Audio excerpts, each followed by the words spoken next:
hello, I just won a court case against an LLC company. Can they just file bankruptcy and not pay? No, they cannot.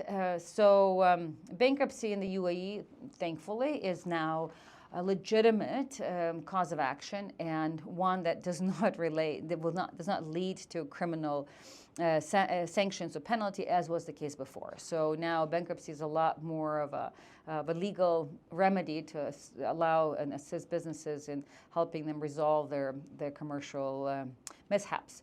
That being said, it can only be used in very specific circumstances and only under very specific parameters. So it's not so easy just to say, I don't have money, I'll declare bankruptcy. It is true that concept exists in some of the other Western jurisdictions, but not so in the UAE. So in general, what you have, if you've won a court case, now what you need to do is, as long as the final judgment, you need to wait for the judgment to be final, and then you can file for enforcement. You should file for enforcement and should do it quickly.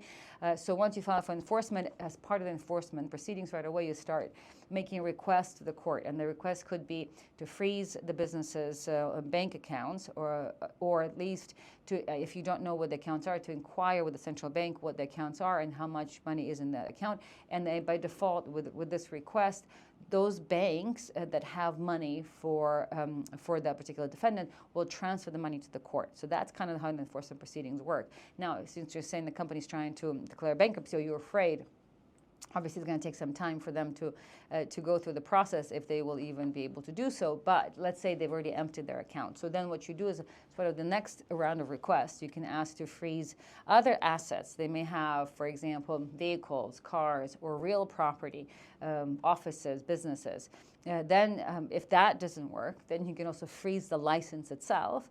And then if all that fails, then you can also auction off, for example, the belongings in the business, if there is an actual business, even if they don't own the office themselves, but they certainly have some kind of equipment and things within the office. And if all that fails, then you can request for the manager or shareholder to also be placed on the travel ban. So that usually is a fairly effective mechanism to ensure that your judgment will get paid.